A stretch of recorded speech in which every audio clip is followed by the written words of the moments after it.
Hello and welcome to a Bergkamp Wonderland, an Arsenal podcast. I'm Gimli, and tonight my guests are, first up, he's the man that holds this shit show together. It's Danny the GFP. Still not the GFP. My car has actually been at the garage now for 14 weeks. So you're not the GFP anymore? No, it's been at the garage. It's at Star Auto Electricals Huntingdon. If anyone wants to go down there and shout him to get the fuck on with it, ask for Stuart. Yeah, apparently it's one of the sensors for the roof. There's 24 individual sensors. You had to check them all. And there was one wonky. 24 quid for a new one. Shit. Lovely stuff. There you go. Living the life. Has your week been okay? Have you had fun? You were only telling us earlier that you've been out the house more than 3 times this week. I certainly did. I went to Bella Italia. It was all right. The best thing about that is the puddings. And I went to Chiquitos, and I messaged Chiquitos on Twitter. People might have seen. I went, "Oi, I'm going to your place. There's 6 of us. What are you going to do to make sure that I go? Are you going to give me some kind of discount?" I thought they'd give me a 5% off. They gave me a £30 discount thing. Hey! Did they really? Yeah, and it barely covered my food, but still, they must have known who you were. This podcast is taking you places. I did say that as we sat at the table, and there were 6 of us, and I went, "No, they probably know who I am." Exactly. And if they don't, remind them. Say, "Do you know who I am?" I'd fucking do that podcast and stuff, don't I? Unless they're Arsenal fans and they have nothing else better to do with their time, I doubt very much they do know. Probably. That was the sound of Steve verbally saying, "Get on with it." Yes. Here is a man who we all know. So next up, our man in Poland, it's Mr. Lord Hillwood, or as we know him and you know him, it's Steve. Hello, Steve.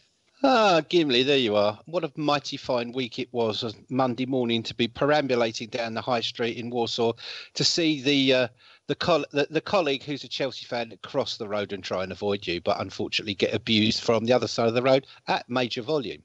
Do you see many Chelsea shirts walking about Monday morning in Poland? No, spookily, the brethren were rather in hiding, but one of my mates who does work at one of the establishments I go to was caught in the kitchen, but he took it all in good jest. His major point was that he wasn't really that bothered about losing the FA Cup, but as it hurt Tottenham, he was enjoying it as well. Can't argue with that, can we? Not really, right. No. Next up, ABW resident lady, it's Guna Gilcake. Hello. It's lovely to have you back, my dear. Of course, for everybody else, you've been away, but for me, you've not been anywhere. No, I see you every day. I know. And how was that as an experience? It's all right, I suppose. I've Lovely. had worse anyway.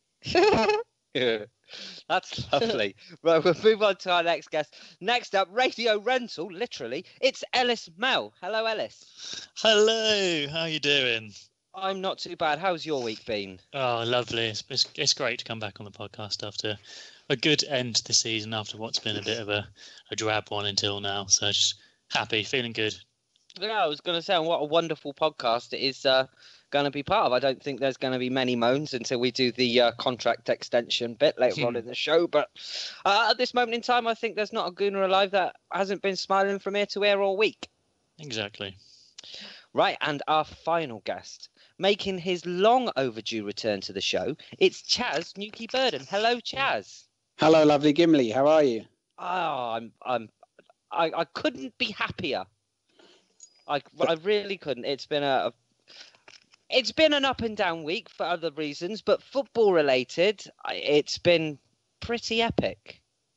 Yeah, I'm still sort of kind of buzzing from the weekend, and obviously we'll talk about the Wenger situation later, but I think people who know me know that I wouldn't say like ecstatic about that, but on balance I was pleased about that, so it didn't sort of diminish anything for me. I've been writing various things about Arsenal during the week as well, so yeah, it's good times really. And how many times have you watched the final back since you watched it live? I watched it about 4 or 5 times in a row on the Sunday. Yeah, I had a good weep during some of the rewatchings. And then, just been watching bits of it on the video on my phone ever since. And also just reliving bits in my head. The other night, I woke up at 2 and just started laughing, just cackling my head off. Just thinking about how many people would have been pissed off by the result. Obviously Chelsea fans, but also Spurs fans. And I just thought how hilarious the whole thing is, because the season, as Ellis said, has been a bit drab, and it's just so funny that it ended on such a high. I think the one that really tickled me, if we're looking at tweets, was the one that said that we'd won another trophy on Tottenham's home ground. That was the one that, if you're talking about cackling, that brought out the inner cackle for me. It really did. And as I think Danny said on the radio show, like, now also got the chance to win the Community Shield there, and so the first 2 matches at their new ground will be potentially trophies for Arsenal. Yeah. Exactly. Well, this is just positivity. I'm loving it. Danny, we'll go to you next for more positivity with the ladies. Oh, the ladies. They have done absolutely brilliant. I was moaning at the beginning of the season because there's 7 games into it that Man City, Chelsea and Liverpool have decided to go pro. I said I could be wrong on that. I've still not looked it up. I'm sure they have. And they're buying all the best players. But we haven't lost a single game all season, and all the rest of them have. So we're in 3rd place on 15 points. Man City top second with 16, and Chelsea are top with 16. To give you some kind of idea of how many goals they scored, Chelsea have scored 30 and conceded 3 in 7 games. That's the kind of madness that we're dealing with. Anyway, so they where's the Arsenal one? There you go. We beat Reading 1-0 at home on Wednesday, and on Sunday we went to Man City, the dirty shitbags with their oily money, and we beat them 1-0 at their own bloody place. Remember, this follows up us beating Spurs ladies 10-0 in the FA Cup in March this year. So it's turning out to be a great season, hopefully, and it shows you money can not always buy you everything that you want. All the loans are back. And I might do a little bit of thing. If people want it, tweet me at the podcast or tweet me and let me know. And I'll do a separate roundup of how all the players got on, because I've done a thing on my Highbury breaking down all their games and played and all their positions and the minutes played and a picture of them playing in the kits and what they did. And yes, if anybody wants that, let me know. But other than that, that's it. That's all there is. Don't have to worry about injuries either. Sanogo's nearly fit. Is he really? Yeah. And Santi's injured again. Well, we've got a Santi bit. So, yeah, I've got a little Santi bit. Well, it's one of his legs. Well, no, his knee, his Achilles. Oh, is it pickled in a jar? Yeah, yes, it is on my mantelpiece. Haywood's pickled Achilles tendons. Sounds delightful. A new Christmas snack. Oh, right then, Danny. I'd like to thank you for your wonderful reporting, and we shouldn't forget George Bird, who you've stolen. Well, I say stolen, taken all borrowed. Borrowed all of the information from him, but he lets us, so it's okay. He does let us. But you can have a look at what I've done on my Highbury, and it's more in depth than anything George has done at the moment, and I don't even know what I'm on about. All I did is just copy it all over transfermarket.com. It's all very lazy. It is very lazy, but it's all done in the best possible taste. It is the summer. Should we talk about Saturday then? Why did something happen? Yeah, well, I think that this podcast is going to be largely centred around the fact that we fucking beat Chelsea. Chaz, I know that you had a bit of a day of it as well, didn't you? Because you didn't just go to Wembley, you also went to Highbury. So talk us through your day and the atmosphere and the game in general and how you felt, and sum it up in one big lovely ball for us.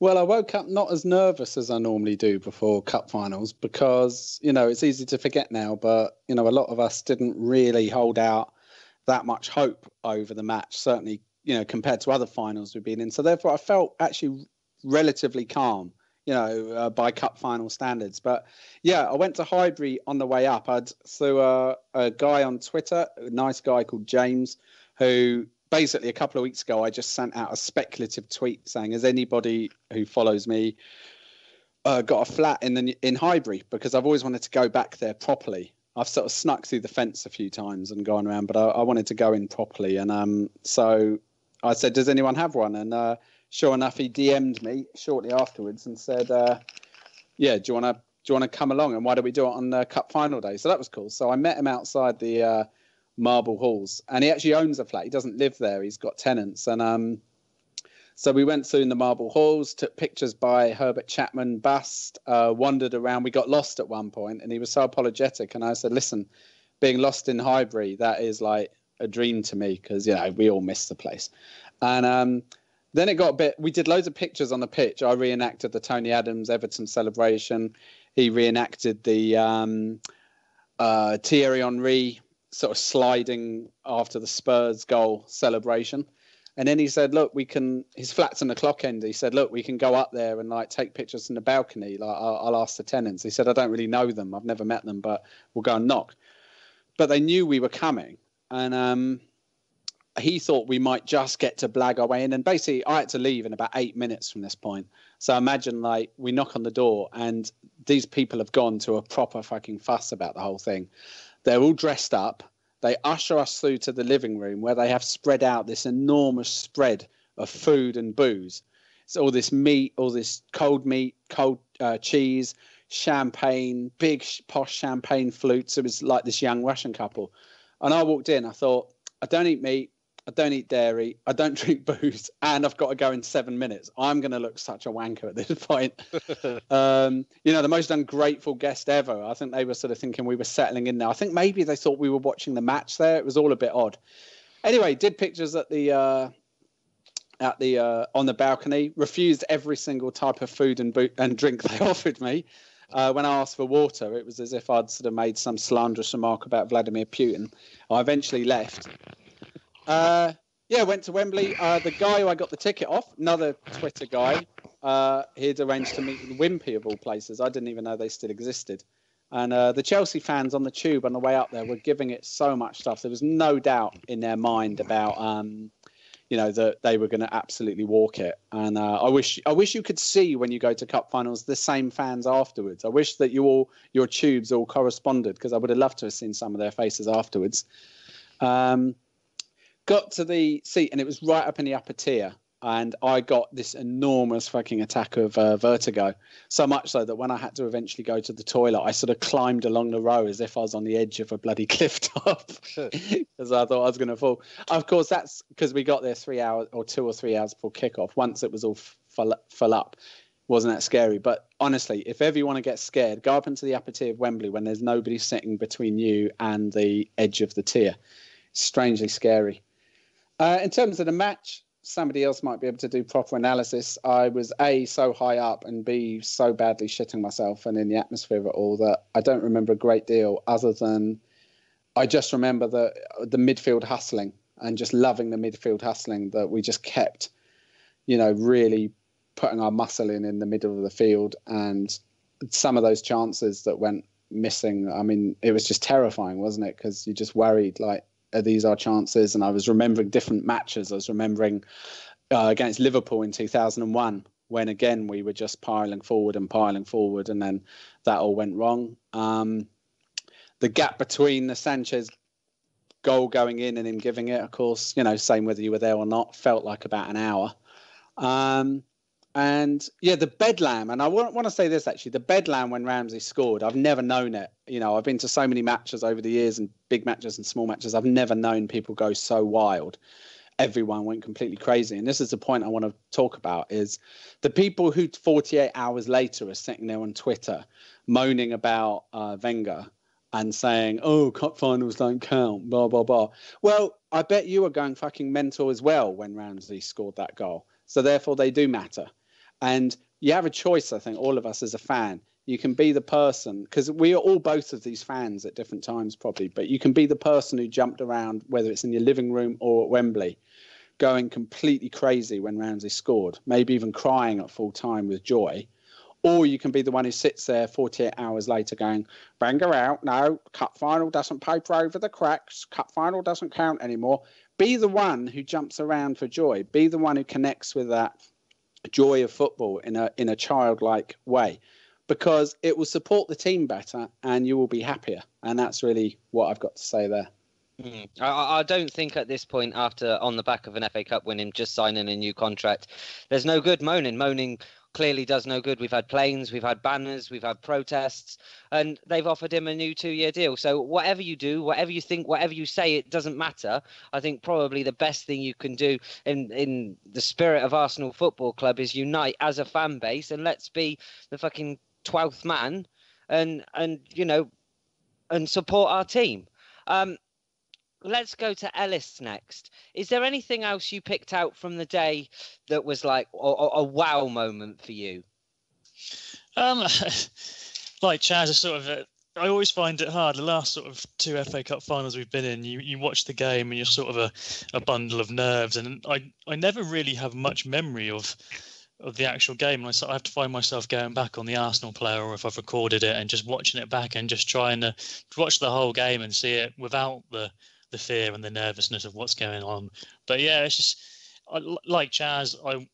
I went watching the game thinking I ain't got much hope here. I did predict that we'd win 2-1, but that was just sort of just be positive at the end of the season, just throw it out there. I didn't actually think we'd do it, and we just sort of started off really well. And the thing that just surprised me was sort of how up for it the team was and how well like individuals played. Like when that came out on the announcement who was the man of the match on the TV, you could have picked so many different players there who could be man of the match. Everyone just put a shift in and worked really well, and it was nerve-wracking, I think, because we scored so early. You just thought, well, God, now we've got a lead. I didn't think we'd have a lead, and then we've got to try and hold on to this. And the chances kept coming, and we kept missing them. And I thought, oh, we're going to rue these chances if we don't score one eventually.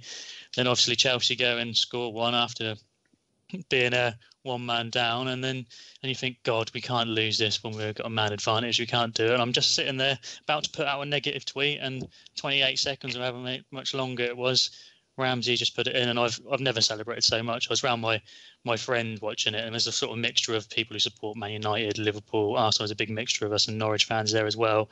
And I just went mental, and they all just sort of looked at me like I was some sort of crazy person. But it just meant so much after having sort of a quite a bad season and just so much negativity surrounding the club. To have that is just so nice, and it puts it in perspective, because I live in Norwich and I know a lot of Norwich fans. I went to work the next day afterwards and like, oh, so do you think you've had a good season? And I hesitated, and they just started having a game. It was like, how can you not think you've had a good season when you've won a cup? Like, there's a lot of clubs in the Premier League that would kill to win the FA Cup or win a cup, and we're sat there moaning because we finished outside the top 4 for the first time in however many years, but we've still got a cup. And you'd think there's people back here. I'm one of those people that would have said ages ago, before we won our FA Cup the last 2 years ago, that it's been so long without a trophy, wouldn't have minded dropping out of the top 4 if we won a trophy. So it's just a good season. You've just got to be happy that we've won a trophy. And I think my overwhelming emotion was just relief and a bit of joy, really.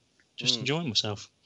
And Kate, Ellis has said there that there was a lot of relief us having, by our standards, a poor season, finishing out of the Champions League places. How good was it to win a cup? Was it like a silver lining to a bad season? I mean, just how happy were you on the day? It doesn't make the season right. It doesn't paper over the cracks, like Chaz said. But do you know what? It's the FA Cup. And I love the FA Cup. So if we win that every season, I would be happy. Obviously not to not win anything else. But I guess it is a silver lining of some sort. And like Chaz said, those people that were saying, oh, no, it's not good enough, it's not good enough, they were cheering on the day after, because I've seen a video. Probably most of you on here have seen that video that I'm talking about of, no, it's not good enough. We can't just win the FA Cup. And then the next day, shouting and screaming his arse off. Sorry, do you know what? Fuck it. It's the FA Cup and we've won it. So be happy. Exactly. I think we should all be happy. Steve, what were your thoughts on the day? Did you do anything special, anything different? Do you have any FA Cup traditions? I didn't do anything special on the day. I mean, I just, I decided to just sit indoors and watch it, not bother to go down the pub, because I felt I wouldn't be able to watch it without being sort of like driven insane by Spurs and Chelsea fans. I was like Chaz, I wasn't really expecting much, so I didn't feel nervous. And, I just sat there and looked at the team and thought, wow, that Ospina decision's a bit of a strange one. And then I thought, actually, after the game, I watched the game twice, I realised why he did it. If you've got Mertesacker in the back 3, he's not the fastest of chap on the recovery speed. So having Ospina as quicker off of his line than Cech is probably a good thing to do. But I think the first half was so impressive. I don't think there was anybody there who didn't put their foot in. I don't think there wasn't anybody there who wasn't putting their body on the line or trying. I think Oxlade-Chamberlain was exemplary. He was taking no prisoners. Rob Holding and Per at the back, absolutely brilliant with Nacho. And, even in midfield, Xhaka, Ramsey, Ozil, hassling Chelsea. And stopping Chelsea being able to get Alonso and the other guy who they've got on the other side forward, getting them back, Moses back, it was a really good tactic. And you know what, it was very frustrating because if you actually think about all those chances Chaz was talking about earlier on, that could have been 5 or 6-0 by half time. Could have taken them. And so it was a great day, and I think it's always nice to put one over on London rivals at Wembley. And you know, that later on that night I was out, and somebody pointed out to me. They said that, you know, going back to what Ellis was saying just now, loads of clubs never even get to play at Wembley, let alone in a cup final. Imagine what Spurs away is going to be like for all those clubs next season. The Burnleys, you know, the clubs that sort of the West Broms, the Stokes, they're going to play like demons there. They're going to want to win that game above every other game. They're going to want to win at Wembley, aren't they? Yeah, of course. And Spurs are shit at Wembley, so that could be very amusing. Right. We could have a very, very fun season ahead of us. Danny, we'll come to you next. And a player we've waxed lyrical about so many times in the last couple of weeks is Big Bob Holding. He even had a podcast named after him the other week. We've seen things on social media about him laughing at his own chant and people telling him that he's better than Stones. But on the day, he really did step up, didn't he? And the one thing, do you know, one memory from that cup final that I can take away from it is in the first 10 minutes when he went in on Costa and he turned around to Costa and he said, "You're a fucking psycho." And that is what he actually said. Now, we've played against Chelsea many, many times since Costa's been at the club. And for some reason, he always seems to run rings round us with his dirty play. Didn't have any of it that day. Rob Holding was taking no prisoners, would he? You don't mess with Northerners who probably grew up down a pit, has a pet donkey at home and lives on raw coal. He was magnificent. And the thing between, did you see that him and Per Mertesacker did a Q&A on Arsenal TV? I only saw someone retweeting it. And it was only 2 minutes long. And it was Mertesacker and him talking about, what if you get to the final? What advice have you got for me? And then it was just brilliant, not knowing that they would actually be playing in the final. I thought it was done after the final, but it wasn't. It was done before. But seeing those two working together was brilliant. And people remember on last week's podcast, I said my back three would be Monreal, Mertesacker and Holding. And people, you don't need to worry about Mertesacker. Over 100 caps for Germany, won the World Cup, magnificent player. And as long as he's fit, doesn't have to be match fit, as long as he's fit, like Tony Adams in his last few dwindling seasons at the club where he only played a bit part, you never forget how to be a fantastic defender, and that's what Mertesacker did. At one point during the game, I think he made 4 clearances or tackles, one straight after the other, in the space of a minute, and he was shouting at everybody. And I described it on the podcast, on the radio show. There's a little bit like Mertesacker was there, and he had big human gloves, Monreal on his left glove and Holding on his right glove, and he was using them to sweep away the defenders and organise them all. So just shouting at them, letting them know where to go. So that was it was just really impressive to see that, and what a magnificent season for him. But I was a little bit annoyed that on WhoScored.com they say they use Opta ratings and they gave Holding a 6.7. That's got to be bullshit. I mean, they give this moron. I mean, Cahill, he did do a goal line clearance, but he got a 7.1. Yeah, but they gave man of the match to Aaron Ramsey, deservedly. But in the first half, we could have been 4-0 up. It was absolutely fantastic. And I was just looking back at the history of the FA Cup. We've now won it 3 times in 4 years. And the time we didn't win it, we got knocked out in the semi-final. That's exactly the same run as we had when we, from 2001 to 2005, we won it 3 times and got knocked out in the semi-finals to the eventual winners, Man United. At Villa Park, I was there, windiest day of my life. And so it's just nice to see. And the joy, I've been a child of the 70s, the joy I get from us winning the FA Cup is more than I would get from, I reckon I cheered more for that game than I did when I was at the Champions League final. I care more about the FA Cup. It's just brilliant to just constantly win it because you're beating teams in your own country. And that's why winning the Premier League, I'd rather win the Premier League than Champions League, definitely. But it's just, I was shouting and screaming, and Sean thought I was having a turn. She said, "What's wrong?" I said, "Oh, can't believe it. We should have scored. Oh, and again, we nearly scored again." And this went on and on. And then I said, "No, don't worry, we'll end up losing." And then she come home and then she went, "Oh, did you lose?" I went, "No, we beat them 2-1. She just looked at me and smiled. So, someone trumping. I'm sure I heard. Are you squeezing puppies near your microphone, Gimli? It sounded like a fart, didn't it? It did. It did sound like a fart. Gimli, are you doing? That's not me. I'm on mute. You're doing tummy shames. It isn't Ellis because he had a poo before he joined us. So, Oi! hey, yeah, he's Might be busy an following. aftershock. He's got a busy real- following you've got- people on Twitter whilst on the shitter. Twitter shitter, that's what he called it. Yes, I'm delighted by it. And what a way for Wenger to break the record as the manager who's won it the most 7 times now, beating the Aston Villa manager who did it in the late 1800s, early 1900s. And Arsenal now broke the record for most number of FA Cup wins at 13, which is fantastic. We're now ahead of Man United, I think it is. And what a way to end the season. I honestly thought we were going to get smashed, but we're dominated. And the thing that impressed me most about the entire game, and fuck knows how I noticed this, but we would hold the ball in between our 3 defenders, Mertesacker passing it around, maybe the midfield 2 getting it. We'd keep doing that until, like a splinter in a pussy finger, we'd draw out one of their midfielders. And when we drew one of those players out, it was usually Canty or someone like that. And then it made space in their midfield, and then we go boom, counter-attack, and go down either of the wings. And we'd ruin them. We did that over and over and over. I mean, we seriously could have scored 5 or 6 goals in the first half. And that, for me, was the greatest performance I have ever seen for under an Arsene Wenger team. I mean, maybe because I'm getting old, but I cannot remember another more perfect example of how to play football as a team, with the manager, with the players, and with the fans, and with everything. That was a perfect end to a season. And I was nearly moist by the end of it. Mm. And there's many players that we can heap praise on, and we will do throughout the course of this podcast. But Chaz, I'll go to you first, and the main man, Mr. Arsene Wenger, he got it spot on with what he had available, didn't he?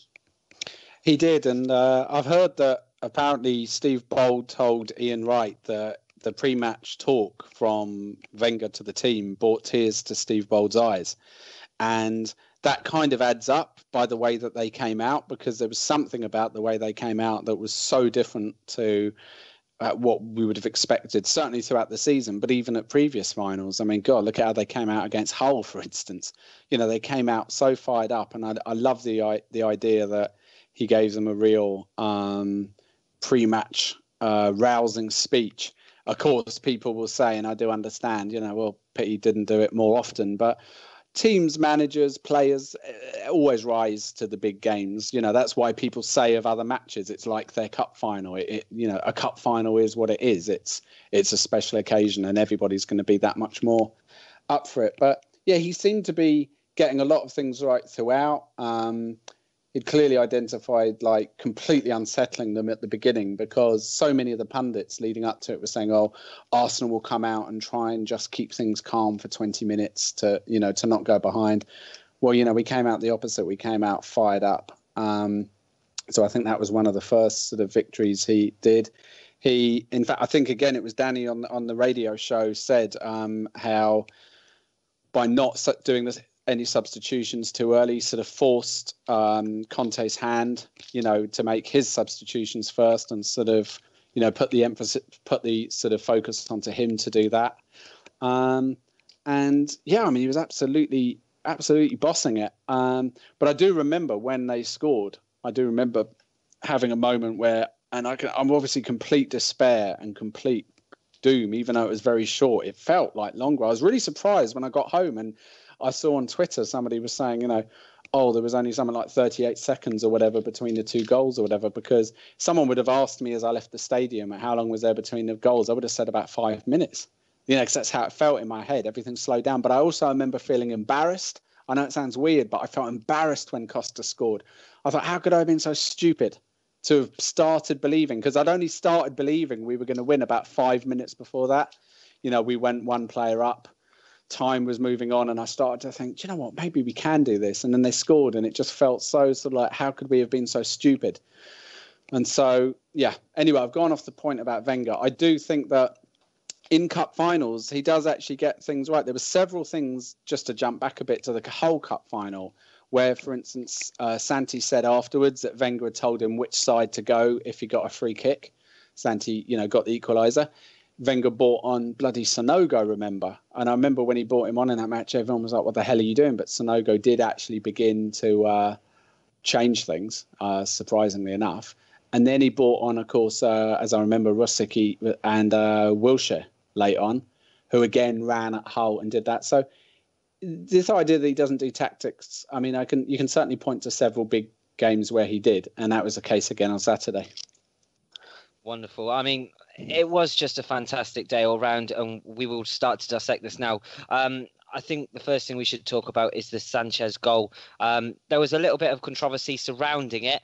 Ellis, I'll go to you first. Do you think it was offside or handball? Originally, when I watched it live, I thought that Ramsey had perhaps interfered and was offside.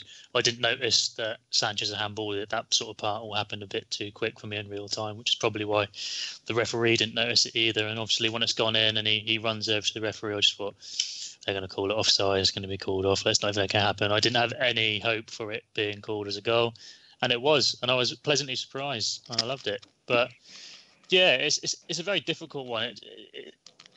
Like we said, everyone sort of said how much the players seemed to want it and how well they fought for each other and went in for all those balls. And that was very evident in that first goal, how everyone was just trying to swarm it. Kante tried to get out and he sort of slightly misdrilled it a bit, and then it was jumped on and leapt on by Sanchez, and everyone was sort of driving. And then we just wouldn't, in that first half, we were running our socks off and we wouldn't let Chelsea get out. And it's sort of, by doing that high pressure up the pitch, he won the ball, maybe illegally with his hand, Sanchez, but got it through. And Ramsey did sort of realise he was offside and stopped interfering with it, and then Sanchez poked it away. And I think if you discount the handball, that's a perfectly legitimate goal, really, once you look at it. So we got a bit lucky there to get it, but that's what you need. And like I said earlier, to score it so early on, it was just a bit of more of a shock, let alone the fact that it could have been called off as an offside or handball and both parts. It was just a shock that we scored so early and we were in domination, really. It was weird. I didn't expect it at all.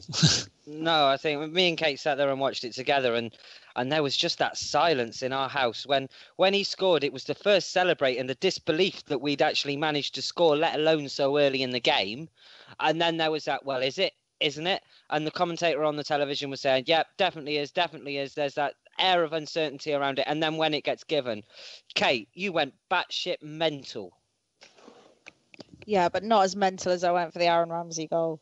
I mean, you have to shout and scream. I think our next door neighbour came out. She told us she heard us shouting, so it's probably not a good thing. But what's the point in watching it and being deadly silent? It gives it more atmosphere and it makes you feel part of it. Exactly. And was it offside for you? It's that offside thing again, isn't it? He wasn't interfering the ball. He saw that he was going to be offside, but I guess some would say he was interfering in their goalkeeper's eye line. So who knows? But the handball, again, we got lucky, but everyone gets lucky once in a while, and it was our turn. Exactly. And Steve, it was just so nice to see most decisions going our way. And what did you think of the referee in general? Do you think he had a good game? Because on the Moses sending off alone, he got that absolutely spot on. I think from the start, Anthony Taylor was determined that he was going to have a cup final that was worthy of the game. With regards to the goal, there possibly could have been a handball. I don't think that when it did strike his hand, he tried to handle it. I think it was ball to hand as it came up. There was so much bollocks by pundits who were desperate to see that goal chalked off. It was hilarious. Somebody talking about Ramsey addressed the ball. What, did he get out a pen and write it? or did he say, hey, you ball, come here, I'm addressing you? I mean, utter bollocks. Sanchez screamed at him, told him to leave it and stuck it away. Chelsea didn't play to the whistle. And you know what? That's fucking payback for them giving concussion to Hella Bellerin, so fuck them for that. And I thought that he wasn't standing for any shit. The one disappointing incident for me was the double foul by David Luiz, which led to their goal. And I thought that, he should have given the second foul by Luiz on Ozil. And had he done so, they probably Costa wouldn't have scored. But, at the end of the day, he had a great game. And he had no other alternative. Because when I first saw that falling over incident, that was we may put it, or now known as doing a Tottenham by Moses, I thought, well, that's a penalty. And then when I saw it from the angle from behind, I thought, oh my God, you cheating bastard. made absolutely no attempt to even kick his own ankle even. He just straight sort of fell over flat on his boat and looked at the ref. And then you look at the ref and he's bang on the spot, crouched down as if he's examining the grass for, caterpillars. And he's like, no hesitation, bump, you're booked, off, fuck off, get out of it. And, he did hand out some bookings earlier on. He wasn't shy on his decisions, but I think the ref had a good game. And I think it shows you when refs are consistent and they ref well, players respect them. There's no disrespect anywhere there. And the game flowed well, and it was a good game because of that. And other refs should fucking take note of it. And from doing the podcast, from the last couple of weeks, we've seen a few bad penalty decisions. I think Harry Cunt had one. I think there was Marcus Rashford as well. He dived and there was no contact. I think we may have had one over the last couple of weeks that was a dodgy one. Well, the FA did say that they're clamping down on diving next season. And they said that there's going to be punishment after games. They're going to actually review whole situations, and they'll be upgrading yellows to reds. There'll be bans and stuff. So if I was Pochettino, I'd be getting very prepared for Son, Harry Kane, and Dele Alli to be banned for at least 18 games each, because they were bang at it last season, cheating like fuck, headed up cunts. And Danny, we spoke about this on the podcast last week about not only video technology coming in, but about refereeing decisions as well. Do you think it's about time we got this kind of technology in? And is it refreshing for you to actually see a player being booked for it and on such a big stage? The first part, no, I don't want any technology in football, because once you make it too clinical, it becomes like NFL of sport, which I love. I'm a sad Dolphins fan, and I've had no glory since Dan Marino conned me into supporting them many, many years ago. But I don't want all this technology in sport, because then it takes the uncertainty out of it, which is what is part of the game. If you might as well just have somebody up there with binoculars watching every single thing, going, oh, shirt pull, oh, pants pull, oh, there you go, he's kicked him, oh, he spat at him, oh, he's said that his mother's a fat pig. So no, I don't want to say. It's going to come in eventually, because it's so much money involved, and I think it's been proven in previous years that due to dodgy decisions, teams have been relegated over the season because things haven't gone their way. But as for the dive thing, it definitely was a dive, and I was thinking back what it reminded me. Remember the Harry Enfield sketch where it had him and the other woman, they're dressed up as babies, and then when he did something naughty, he'd wander off and he'd fall over and he'd go, oh, Lulu. He'd fall over and look back at his parents, oh, Lulu. Well, I don't know, whatever his name was. I think Lulu might have been the girl. So, someone trumping again? No, I think Steve's eating sweets. Someone is what definitely it is. doing a little wet fart. I'm just looking at that, and Steve's Skype is lighting up. So he's eating something. That's what you're doing, ain't you, Steve? I have a sweet. Rumbled, listeners. And there's someone popping. There is someone popping as well. Why does your sweet eating sound like a little wet drum? That isn't me. Oh. Chaz is lighting up as well. I reckon it's I love the idea that there would be sweets where one of the features would be you eat them and they make a fart noise as you unwrap them. I'd buy them every day. They could be Cadbury's Guffs. Yeah. Cadbury's Guffs. It's like chucking an ice cube on the bonfire. Eventually they're going to go. Packet. No, frozen farts on the barbecue. Oh, Jesus, we're losing track of it. So yeah, I'm glad he got burked. It's superb. And I didn't say a bit of it in the first half with Sanchez's goal. I honestly would never have believed that the referee would give it against us when Ramsey just stood there and went. If Ramsey wouldn't have made a point of stopping dead, putting both hands up in the air and shouting whatever he said in Welsh, Yaki Dar or something. If he wouldn't have done that, I don't think the linesman would have been able to see what happened. But he made it so obvious that the linesman had to go. Well, yeah, it was a goal. I honestly thought that they wasn't going to give it, and when he did, I actually had a kitten. And Kate, one player we've always also talked about on this podcast tonight, Mertesacker. Did it shock you to see him in the lineup? And second of all, how proud did it make you that he just played like a worldie? It did shock me. I can't deny it. I think everyone was pretty much shocked. But do you know what? Nobody had a better game than Mertesacker. I mean, everyone played so well. But he had one of the best games of his career, I'd have to say. And he was faultless. There's nowhere, anywhere can you say that he did anything wrong in that match. It was amazing to see, and I'm so happy that he played so well. and he causes a lot of tension between fans. I myself tweeted that I will never, ever say another bad word about Per Mertesacker again. Never again. Kate, there's a lot of uncertainty about his future if he even fits into this team. Do you think he's worth holding on to for another couple of years? And do you think he could even be a coach at the club? I think he's worth holding on to for at least another season, because he's not finished yet, is he? Look at how he played at the weekend. He's not ready to go yet. Keep him, even if he doesn't get every match, keep him for important matches, cup matches like that. And I think you will still get the Mertesacker that we all know and love.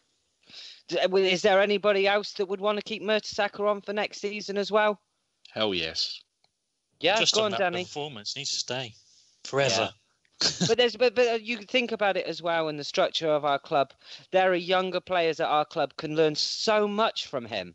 I mean, yes, we know he's short on pace, but as a defender, like Danny said, he's won the very best of the best. How could you not have someone with that experience about? Chaz, you keep him? Mertesacker. Yeah.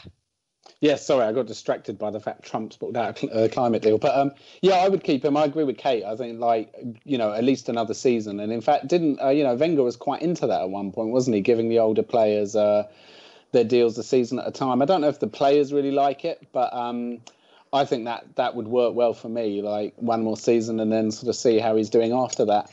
I love the idea of continuity at the club. I like the idea of, that you can look back several years and that you'll have some faces there that are, there from before. And also it's clear that the players really like him. I mean, look at the way Alexis was looking at him during the post-match interview. So I think that he's got a lot to offer still. And, I wouldn't be building the team around him, but yeah, keep him on for definite.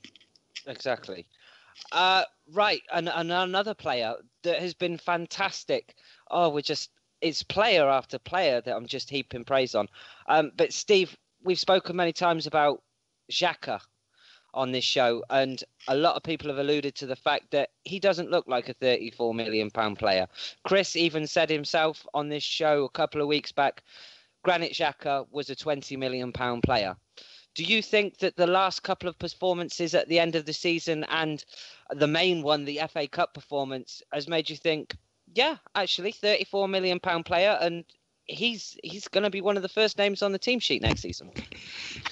Let's put this into perspective and let's put Chris's utter bollocks quote to one side, because I'm afraid Chris likes to live in a bit of a utopian world, and we're living in the world of modern football where Real Madrid just had a bid refused for Mbappe of €103 million. And I'm afraid when players start getting sold for €100 million and £95 million, that puts the price of all the other players up. So what was a £20 million player a year ago is now a £35 million player. That's a fact. It's called economics, and you can't argue with it.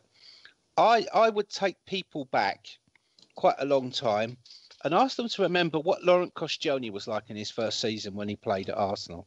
It was a fucking liability. Got sent off loads, constantly got found out position, completely bullied out of the game, and everybody said, "Oh Christ, he's awful. Why has Wenger spent that money on him? All that money on him? He's a bloody dreadful player." And then after his first season, he learnt his lesson and he blossomed, and he became one of the best defenders in the league. In fact, the defender that all the strikers say is the worst bastard to have marking you. And I think it's completely wrong to judge Granit Xhaka on his first season in the Premiership. No, if we'd have judged Thierry Henry on his first season, we'd have sold him. If we'd have judged Robert Pires on his, we'd have sold him. So I think it's completely unrealistic. I think there have been moments where he's shone. I think there have been moments where he's had red cards. I think he's been very harshly dealt with. And I think if he'd had a Tottenham or a Chelsea or Man United shirt on, he wouldn't have got those red cards. We've all seen John Moss send him off twice. Once with John Moss running alongside him, winding him up, desperately trying to provoke him. So, he's learning his lesson. He did a few meaty tackles in that cup final. But what impressed me was he obviously had looked at Kante's game and he'd seen that Kante likes to spray the ball around close to him, and he likes to break up moves running in between short passes using his speed. So what they did was, as Chaz or somebody alluded to earlier, they kept the ball in the back three, gave it back to Xhaka. Oh, it was Danny, and they would draw a player, Kante, out, and Xhaka would put the ball straight over his head, out to the wings. That long ball out to the wings was what crucified Moses. It's what crucified Alonso. They couldn't come forward. They had to sit back, and because they nullified Kante in the middle of the park by doing that, that's how we controlled the game. That's why Ozil had so much space, because Xhaka made him it. So I think Xhaka's now in a system that suits him. I think playing with Aaron Ramsey suits him. I think the biggest issue for that next season is, we all know, as much as we love Aaron Ramsey, that he won't stay fit because he's had his leg badly broken and it's one leg shorter than the other, and that leads to muscle injuries. Fact of life. I know, because I live with the same problem. So, and I'm a fat slob, not a highly tuned athlete who's likely to get injured even more. So, yeah, we are going to have to find someone else to play with Xhaka. That isn't Coquelin, that's for certain. We do need a box-to-box, 6 foot, thuggy person to accompany him. But I'm impressed with him. I think for 35 million quid, he's, in today's market, he's fucking good value. And let's say something else. I think Jack Wilshere probably won't play for Arsenal ever again. I think he'll probably leave this season. He's taken every reference to Arsenal off of his social media profiles. He didn't even say congratulations to the team when they won the FA Cup. I think Arsenal have looked at him and thought, actually, you haven't been that impressive at Bournemouth. You weren't ripping up carpets there. You got injured again. You weren't scoring that many goals. You're definitely not worth £125,000 a week contract for 5 years, which is, 14, 28, it's about over 30 million quid. It's actually probably better to get a fee of £25 million for him and sell him and not have to spend that money on his wages and have him on sick pay for another 5 years. So, yeah, buying another midfielder is a priority, to play with Xhaka. But we also need a Santi Cazorla substitute as well, because I'm afraid Dear Santi is dead, and I think you're going to bring us on to that, aren't you? I certainly am. We all found out this week that Santi Cazorla was going to be out till November. So we'll try and tie this in then. With Jack Wilshere and Steve, you bring out a great point there with him taking all of his stuff about Arsenal off his social media, not wishing the boys congratulations. Chaz, what do you think is going on there? And who do you think is going to be Xhaka's man in midfield? Do you think that has to be brought in from outside, a player from another club, or do you think we can do it in-house? I think we've got, several options, and is there a reason why we wouldn't just go with, at the beginning of the season, go with Ramsey and Xhaka, seeing as they worked so well at Wembley? I don't know if I'm missing a problem with that, but that's sort of what I thought. But I am pleased I love Santi, but I'm sort of pleased by this feeling that we might move on some of these players who are either like too old, too injury prone, or who just haven't progressed. Now, obviously, some of those applied to Santi, but when you look at Theo and Jack and Santi, there were all these players who they're either injured or they're not living up to their potential. Same with people like Gibbs and stuff. I'd like quite a big clear out over the summer, and I'll be very interested to see whether we do just get the same old Wenger or whether he will become more ruthless, because I've got a feeling that he doesn't see this as his last deal. I just get the feeling that everybody spoke about it. If he gets the 2-year deal, then that will automatically, it goes that will be the last one. I don't know whether he necessarily sees that. I think the club probably do, but if he doesn't see it as his last deal, he might see that he has to really sort of go a bit crazy and do things he doesn't normally do in order to improve his chances of being kept on during the deal and even beyond it. But yeah, to answer your question, is there a problem with going with Xhaka and Ramsey after Wembley? Surely that's got to be the number one pair. I think it would be, but Steve alluded to the fact that Aaron Ramsey with one leg quite shorter than the other yes, injury problems. Surely if you are going for a central midfield partnership, you want to try and make sure that that partnership is guaranteed. And I know you can't never guarantee anything in football, but say, just to chuck a number out, at least 80% of the games together. Could you guarantee that someone like Aaron Ramsey is going to play 80% of the games next season, Chaz? No, I do see your point. And yeah, I mean, history shows that that's unlikely. So yeah, probably we have to bring someone in from outside. And I mean, if you look at people like El Nene and stuff, I don't see them. I mean, I actually quite like El Nene. He's had some good times, but it's like I don't see him as being a permanent option. Coquelin's sort of the same. There's a lot of them who've sort of jumped into really good fringe player mode, isn't there, in midfield? Danny, I'll come to you because you've seen all the arguments this week in our WhatsApp group. Automatically, the news from Santi filtered through, and the ABW. Well, is it still the Crab Catchers group, or is it still? It's the 2016-17 FA Cup Crab Catchers group. Well, FA Cup winners. Automatically, the news filtered through about Santi Cazorla being out till November, and in pops Mr. Terry Toughcunt. And I say Terry Toughcunt in the terms of Jason Davis. Don't fuck with him. Don't fuck with him. He's a very angry man. Think carefully what you're about to say. He's not far from you. No, I know. I was going to say, I only say nice things because he is like an hour on a train or like 20 minutes in a car. Not good. I'd like to stick on a train for an hour. He comes in giving it, I don't like us giving these players an extra deal when we know they're not even going to play half the season. I can't have it. I've seen DRB. I've seen Arteta. I've seen Rosicki. Milk it. I'm milking it. I'm going for it. And I've seen DRB. And I just can't have it no more. They talk about ambition, but is it ambition giving a player that's going to not play half this season another 1-year deal? I can't have it, boys. Not for me. Like he was here. Thank you, Jace. Ended it with, I wouldn't get that in rugby. Yeah, you wouldn't get that in rugby. One injury and they fucking cull you. What was that accent, Danny? That's my Scottish. Automatically, I fear for my safety for any Welsh people that are listening to this. Well, on Jason's behalf, I'd like to say, go fuck yourself. Thank you very much. I live in Swansea, by the way. I'm quite a big figure in the area. You might have met me. Definitely not Merthyr, okay? Definitely not Merthyr. But Danny, what did you make to Jason's comments, seeing as you have them fresh in your mind? I agree with him 100%. Why the fuck you didn't even mention Arteta then, did you? I did. I said Arteta. Oh, you did? Because the Welsh Arteta has got 17 letters and 14 vowels rather than just the usual 6.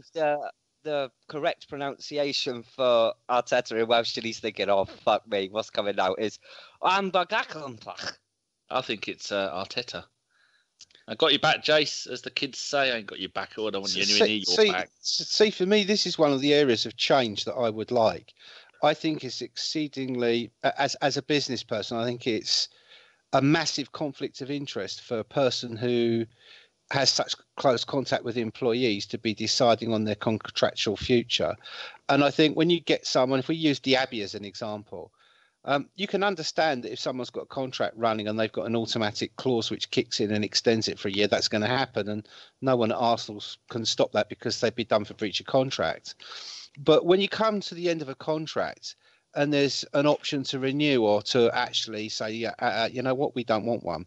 And actually, in the case of an injured player, there's two options. One option is to not renew. The second option is to say, actually, we're retiring you and claiming your transfer fee on the insurance and your wages, which they can do, but the player loses the right to ever play football again. So clubs rarely do it. But for me, I think Arsenal need to have an independent medical panel and psychologist who sit down with a player who's got a history of massive injuries, because there's no getting around it. I mean, look at Jack Wilshere. That's a big deal if we renew that. It's maybe 125, 150 grand a week. So, that's £7-8 million a year for 5 years. That's £40 million in wages. And plus there's the fact that the player himself as an asset, his registration is probably worth £35 million. So you're talking about a monetary transaction of 75 million quid. and that shouldn't be decided by one person. Sorry, it just shouldn't.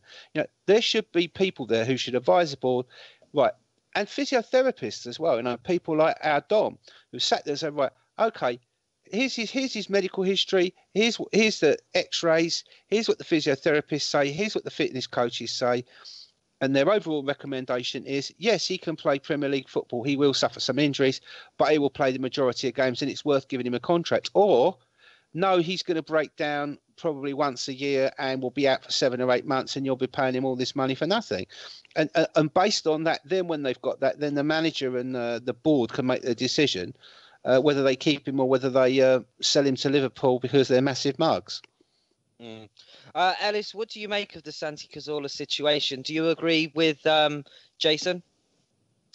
Not wholeheartedly, but I do. I can see where he's coming from. Like, you can't really. I think with Santi, he's 30 odd. His Achilles are gone. You can't really plan to ever 32. have him. Whatever, 32 then, even older.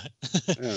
But you can't really plan to like a team or to have this player available because he's not going to be available half the time. Like, I can see why he's still here and he's got an extension, but what are you going to do? As long as we've sort of got him, he's always going to be helpful when he is fit. Like, it's not going to be a hindrance. He's a good player. He's a quality player, and you can see that because when he's not playing for Arsenal, we do look bad, and when he does play, we look quite good. And he's that player who's quite key to that midfield area until we sort of switch to the three at the back with Xhaka and Ramsey. So, like what people have said about Ramsey, you can't really plan to have him in the team the whole time because he's not going to be there. So you do really need to perhaps strengthen in that area and find someone who can take over that role because he's probably not going to feature much at all next season, if at all, depending on how his injuries go.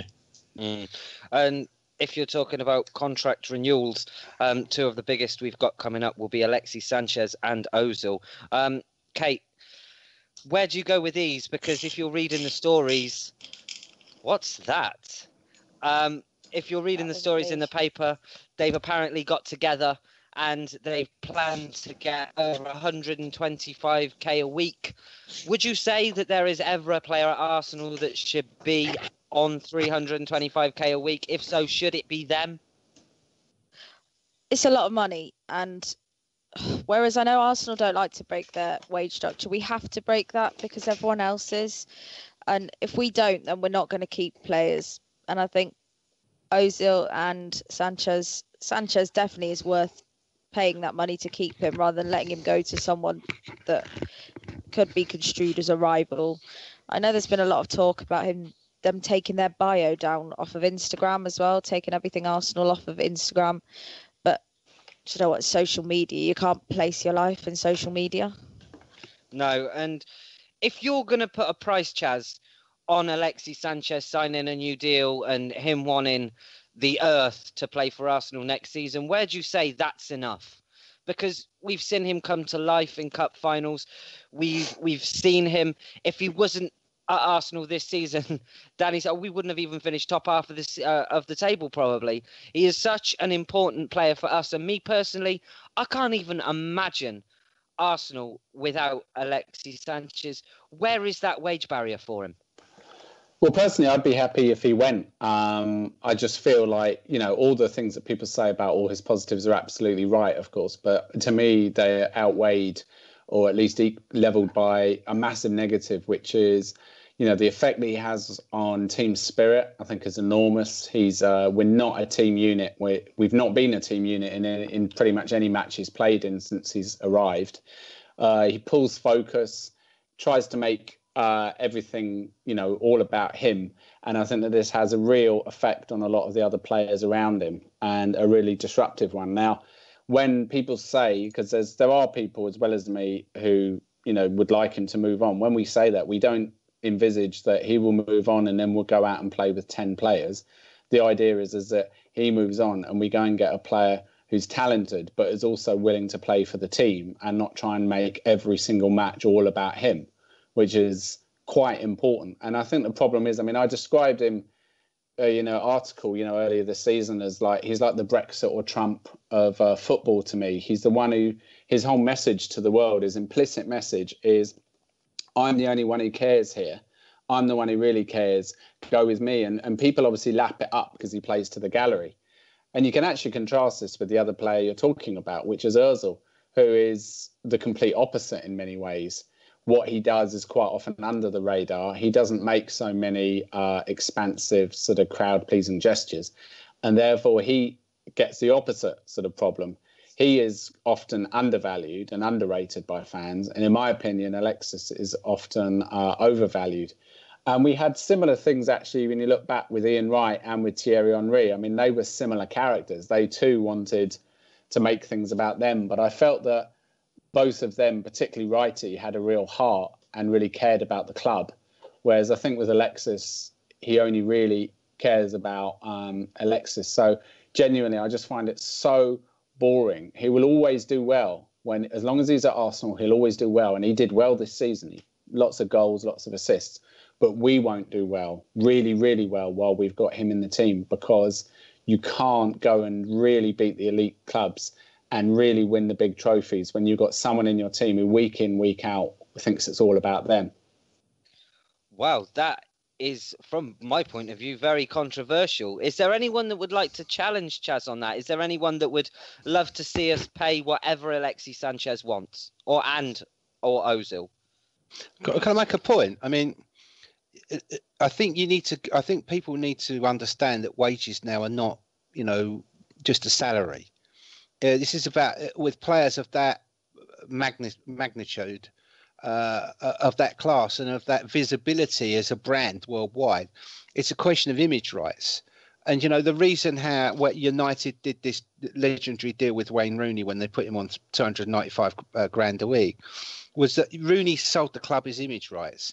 If you like, Rooney became an advertising asset for the club. So they were able to go to the commercial department, were able to go to potential sponsors and say, we've got the England captain and you can use him in your adverts if you sponsor Man United. Arsenal can do that with Alexis Sanchez and they can do that with Ozil. And they can actually make money out of those deals to the club. So, yeah, you're paying the club a share of the riches and the player a share of the riches, and they're getting 325 or 350 a week, but the club's making 5 or 6 million quid on top of it. So actual fact, on balance, they're not paying as much as you think they are.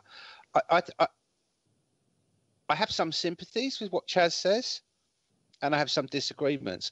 I think Alexis Sanchez is massively badly indisciplined in terms of position. He does appear to give the ball away a lot, but then if you look when he's given the ball and where he's given the ball by his teammates, very often he's double or treble team. So it's obviously we will lose the ball quite a bit. I think the fact that he's allowed to act like that is also a reflection on the manager, because it's the manager who disciplines the team and it's the manager who decides where people play and how they play.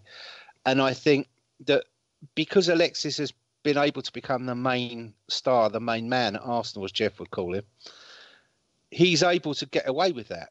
He's able to look at me, I'm scoring all these goals, I'm making all these chances, I'm the only one who cares. But the fact is, unfortunately, he's producing the goods and others aren't.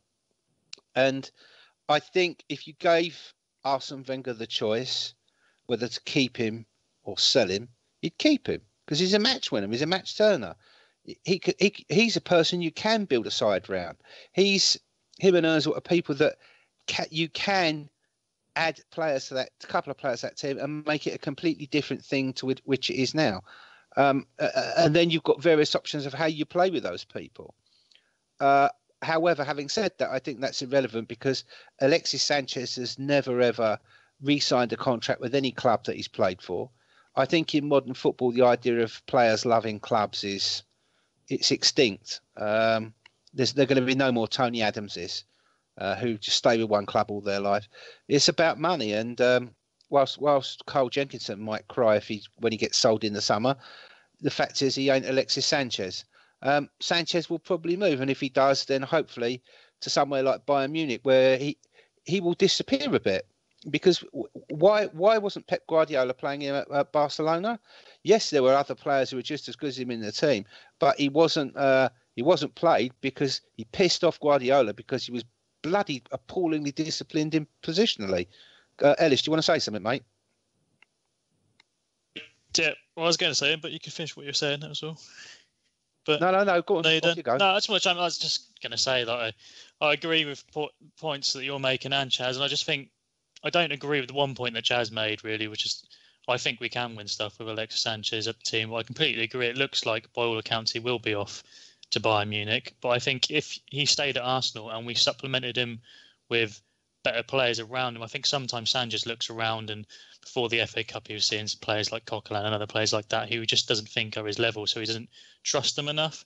I think if he had better players that he trusted, he wouldn't lose the ball so much and he wouldn't try and drop so deep and do everything himself. And maybe if he does go to Bayern, we'll see him be a bit better than that. But you're completely correct. He is ill-disciplined. He is trying to do too much. He's not being disciplined by the manager. But Arsene Wenger's not that type of manager. But yeah, I think some people are a bit critical of Sanchez, and I think it can be purely because we've all got this sneaking suspicion that he is off. And you're completely right. Like, loyalty in football is dead. There ain't no fans there, and Sanchez probably will end up at Bayern Munich or somewhere else.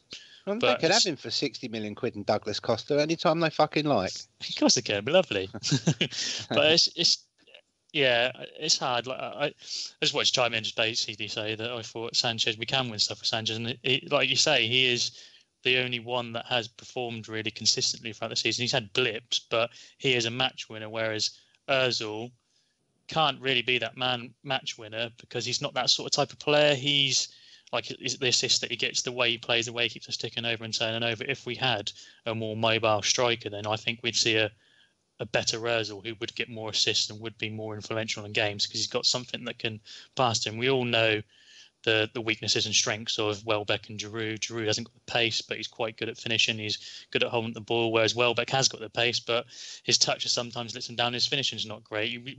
We need someone who's just that bit higher. I think we get the best out of Mesut Ozil, and he'd also help Sanchez. The burden wouldn't solely rest on Sanchez's shoulder, but that's probably not something we've got to worry about because by all means, Sanchez will be off in the summer. But I don't know anything, neither does anyone else, but I just think, in my opinion, he'll be off. So we can't win stuff with Sanchez. Well, 2 FA Cups, runners up in the league. That's not too bad for his first 3 seasons. Well, there you go. And in the 4, Chaz is right for depending on the formation that we play. When we play in the 4 at the back, and then there's not as many people in midfield to get the ball to him, he has to track back because Ozil has never knowingly gone past the halfway line because he'll get a nosebleed and his little boggy eyes will go. That's why they stick out because like when you go too high up into the atmosphere, your eyes pop out. Is that like the bends, Danny? That's it. That's exactly what it is, Gimli. Thank you for saving me there because I was no idea where I was going. You're welcome. So when you play in that formation, the old formation, he's got to constantly go back and get it because you've got Coquelin constantly falling over, missing tackles because Wenger's going, go on Coquelin, you go and play up there. You're the new Pele, which he can't do because his only job that he should have is kicking people, getting the ball off and giving it to someone who can pass. But he's not been asked him to do that. So you trace all these things back. Ozil won't do it. Coquelin can't do it. El Neni, well, I quite like El Neni in there. But now when they're playing this formation, we've got 4 people playing in the middle of midfield. And then between those 4 people, they're going to get the ball to him more often. Now, I've noticed that he is giving the ball away a little bit less, especially in the final. I thought he was really good. But then the player, you can't have a player at the team who is played 51 games. That's 5 more than anybody else. 30 goals, 19 assists. That is the kind of player that if he was playing for any other club, we'd go, fucking hell, I'd have him at Arsenal. He's played the most number of minutes. And his passion for the game, he wants to play in the FA Cup games. Now, sometimes that does need to be beaten out of him. And he goes, no, you're not going to play in the FA Cup games. You're not going to play in these unimportant games. At one point, didn't he come back from international duty and he only had 1 leg? And he still came back and played with a bandage around it or played for Chile with a bandage around it. He got injured for one of our games, and they basically said no, he's going to be out for a couple of weeks. And then a week later, he was playing for Chile with a heavily strapped, I want to say, calf or thigh. Yes, yeah. That's the one, thigh. Up a bit. Yeah, so it's magnificent. He's not going to stay. If he's got any sense, he'll go to Bayern Munich, Champions League football. He'll go in there and maybe 2 or 3 years. Like Steve said, he's never signed never renewed a contract. Like he spent 3 years at Udinese, 3 years at Barcelona, now 3 years at us, 3 years at Bayern Munich. Go and win 3 trophies, may have 3 Bundesliga titles, maybe have a chance to win the Champions League, go and win a few German cups. He'll be playing with his mate Vidal. who should be an Arsenal player but isn't. It's just everything's set up for him to go. The only thing that annoys me is the amount of money we're going to get. It's looking at 50 million quid or 60 million euros, which I think is an absolute piss take. Because if we went in to buy him, if he was at Real Madrid and did that season, or Barcelona, they'd be going 120 million. And we'd have to pay 120 million. But we're selling him, as always, we get fucked over on prices. But I think he's the most magnificent Arsenal player to play at the club in years. The best to watch, the best for goals, the most entertaining. Just absolutely everything about him is magnificent. And I'm really sad that he's going. But Danny, do you... You've already alluded to the fact that he won't go for the price that maybe he would do if he was at a different club. Do you trust Arsene Wenger to go out and get that 60 million euros and put it all on another player? Absolutely not. Chaz, I know you wanted to come in. Yeah, I wanted to say about, just to make 2 points. Firstly, just to develop the Ian Wright comparison, because when Ian Wright was like the main man at Arsenal, I remember we used to chant, rather than "and it's Arsenal FC," by far the greatest team chant, we used to chant "and it's Ian Wright FC," because he was such a pivotal part of everything, particularly going forward. And I don't think, the comparisons between the two players and indeed the two squads are quite as precise as that. But what were we then? We were a really good cup team. And we won, in 93, we won the League Cup and the FA Cup in the same season. Then we won the Cup Winners' Cup. Then we got to the Cup Winners' Cup final and, obviously just lost by a whisker. And so, that's that sort of similarity where these sort of players will have a great season. And Ian Wright had a great season in those seasons. And that's what I think you get to with these players. They have a great season. They become the star. The club will do well in cups because such players, their talents seem to sort of work well in cup competitions. But over the course of the season, they'll have a sulk. They'll disrupt matches. They'll, if they have an off game and they insist on everything being played to them and everything being about them, and then they're not on form that day or they're being marked out the game that day, then you're fucked because you've developed this sort of style of play which is so centered around them. And I think it's easy to forget that the season before he came, which was the season that we beat Hull in a cup final, the slickness of our play for large parts of that season, particularly the beginning, was amazing. And the team spirit and the team unity was amazing. You could tell it when you went to watch them. These players love each other and they've all got each other's backs. And, and Ozil would ping it forward and Giroud would knock it into Ramsey's pass and all that. And then suddenly the next season, this guy turns up. And I was chuffed when Sanchez came. I was so excited. But I just noticed that went very quickly when he started playing. And suddenly he was growling at people and shouting at them afterwards if they hadn't passed the ball to him. And suddenly the whole spirit, in my opinion, around the team just seemed to change. And I don't think we've ever quite got it back. Although I do agree he was absolutely magnificent in the cup final and there's nothing you could say. The one thing I would say in his defence is a different type of man, which we've sort of touched on already, but a different type of manager might handle him differently. I actually think Sir Alex Ferguson, if you look at managers in our lifetime, I think Sir Alex Ferguson would have managed him really well because he played with some difficult guys like Cantona, Roy Keane. He was always trying to sign Paolo Di Canio. He seemed to like buying, and Cristiano Ronaldo, he seemed to like buying these players who were massively talented, but also with huge flaws. And Sir Alex Ferguson seemed to believe that he could sort of manage them the right way and bring the best out in them. And also, of course, they were surrounded by much, much more experienced players and much bigger personalities. If you dropped Alexis Sanchez into one of those mid-90s Man United teams, he would have been eaten alive if he would have tried all his ego games there. He just wouldn't have been allowed to do them. But nobody seems to stand up to him at Arsenal, least of all, of course, the fans. It's also quite clear as well that he's a bit of an outsider, to confirm like what Chaz says a bit. He's a bit of an outsider. If you listen to the players talk about him, Rob Holding was going on about him, and they were describing various people. They had like a game, and basically they had to describe a teammate, and they had to say who it was. And they started talking about Sanchez dropping down, suddenly dropping down and doing press-ups while Wenger's talking. And it sort of sounds very much like he's not part of the group. But for me, I think, yes, Alex Ferguson would have had a massive impact on him. But I also think the biggest difference between those Man United sides and Arsenal sides was the coaches. And Ferguson swapped his coaches regularly, and he relied on them to let him know what was going on in the club. And players were really well coached. And I think that's something when we come on to the Wenger renewal later, we need to talk about, because I think that's an area we need to build up on. But I think basically at the end of the day is all the things that we're talking about Alexis Sanchez are great, but let's put it like this. From a corporate point of view, Arsene Wenger would probably like to say, you know what, you're not going anywhere next season. You're going to sit here until your contract runs out. The problem with that is that Chelsea would sign him up the day his contract expires. And then Wenger would get tired with letting him go there. So I think what's going to happen is Stan Kroenke will take the blame for being greedy and selling Sanchez to Bayern Munich for 60 million quid. If he gets Douglas Costa, we'll all be pleased. Should we move on to talk about our lovely manager, or not so lovely manager? Yes, we should do. Danny, you need to decide if we're doing listener questions this week. We've got an end of season review next week, so should we do that as an end of season review and listener questions, and then keep them from this week and roll them over? Because we are at 1 hour and 15, and we've got the Arsene Wenger contract talks or his new contract to talk about, and we would be up 2 hours. You just go, everybody agree yes or no, and then it's over and done within 30 seconds. Lovely stuff. Yeah, well, we'll see how this goes, and maybe get a couple in. Yes. So listener questions we will be next week.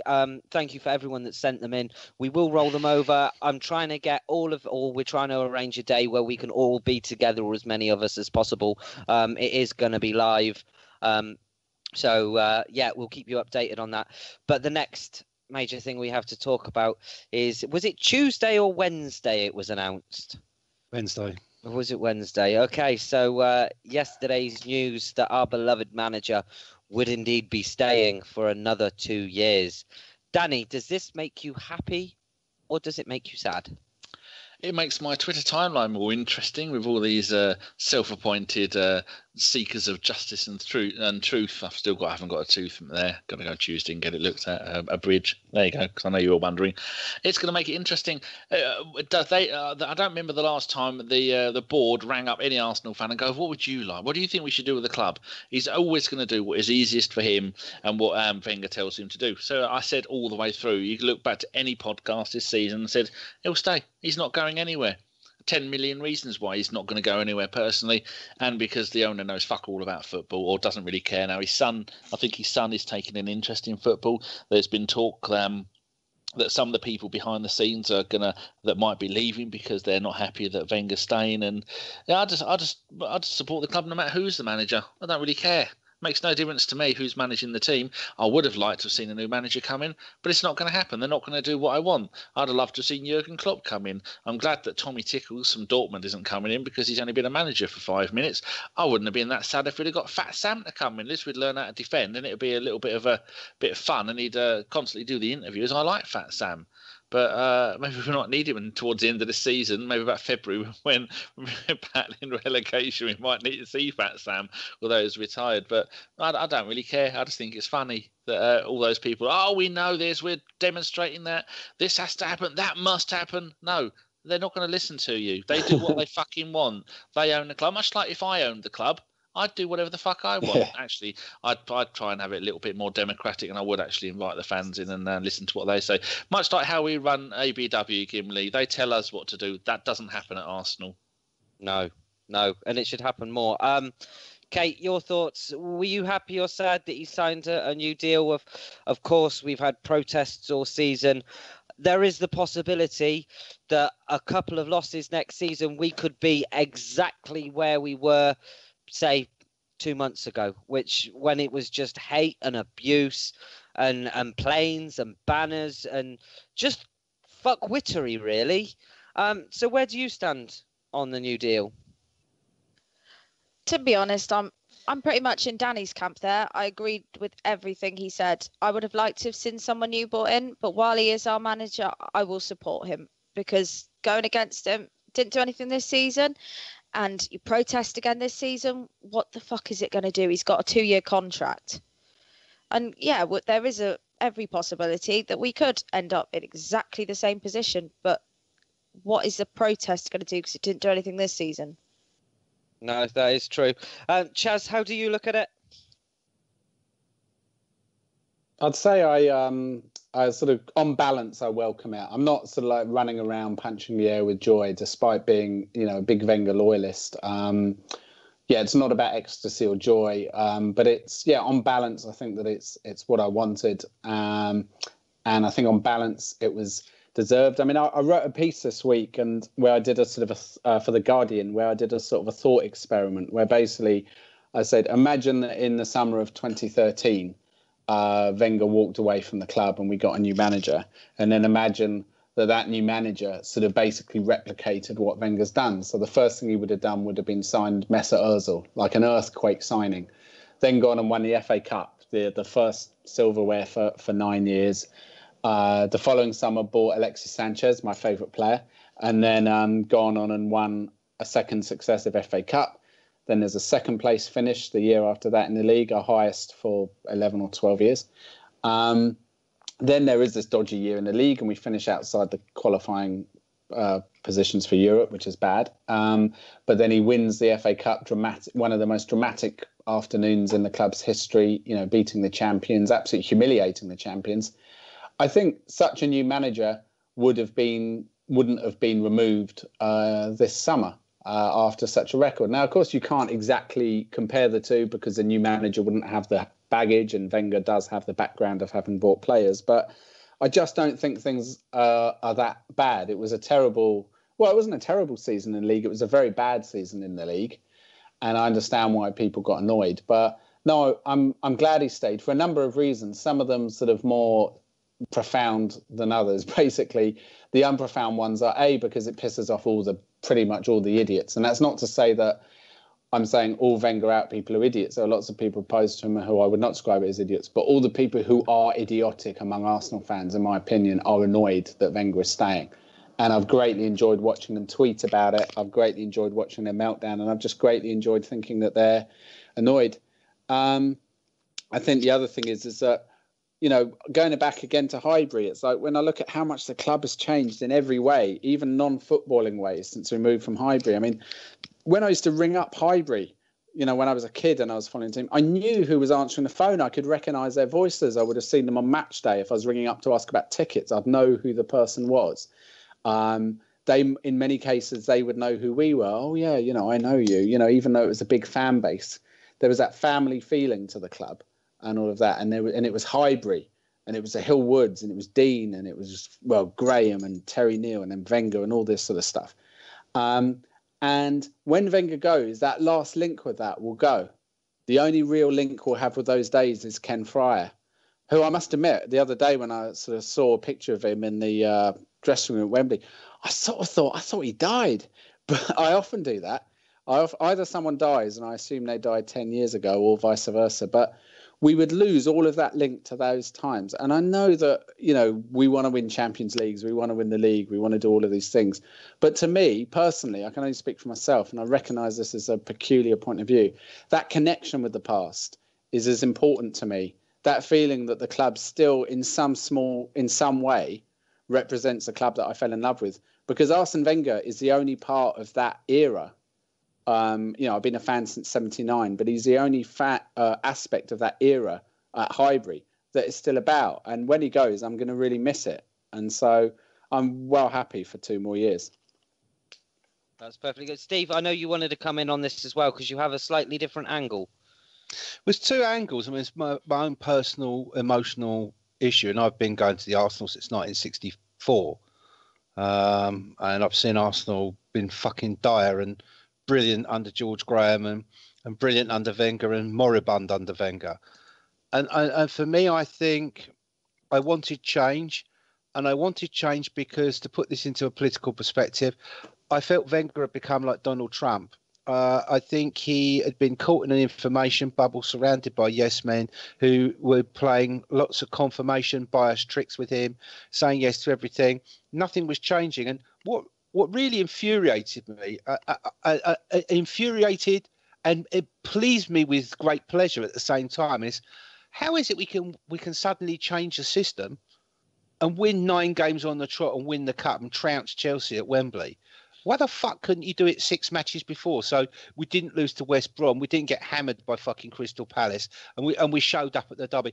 Why did it take him that long to listen to the players? Because the players clearly weren't happy with that system, and that's why I always said that Arsene Wenger shouldn't leave. He should be managed properly, and he became. He was able in a power vacuum to seize too much power in that club. The board now have been exposed to what they are. Kroenke puppets. That board meeting on Wednesday was a waste of time. They needn't have bothered turning up. None of them have any shares.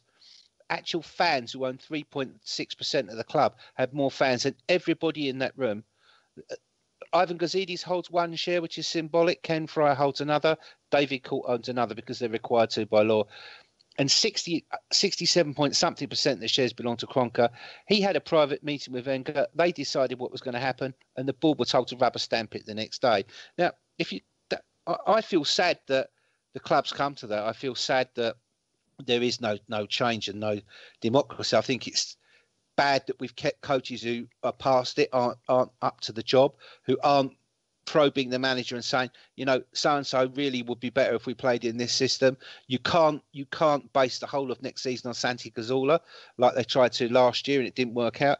All those things needed to change, and some things need to change behind the scenes in medical, science, scouting, and on the Gazidi side, commercial revenue. But if you take this to a corporate angle, and you look at Arsenal as a company, there was no real other alternative for Arsenal to take out than to rehire Wenger, because there'd been no candidate selection process even started. They'd left it too late. So basically, if they'd have sacked Arsene Wenger on Wednesday this week, we would have had an atrocious summer transfer window. We've got loads of players on our staff who've got 1 year left on their contract. So we'd have been left with the person that they're used to dealing with having as their boss gone.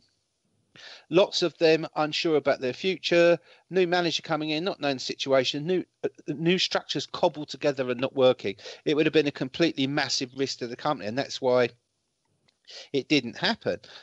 And yeah, there were factions in the board.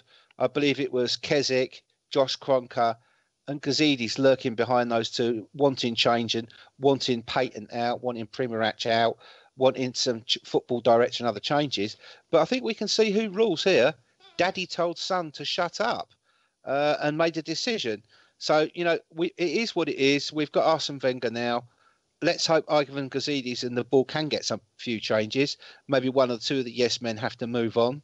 And let's hope Arsene sees this for what it is. It's not an extension of his empire to do what he likes. You've got an extension, but you've got to change your ways and you've got to start to deliver. That's what Kroenke said. The proof will be in the pudding. Yeah, and we've also seen Alisher Usmanov come out in support of Arsene Wenger this week as well.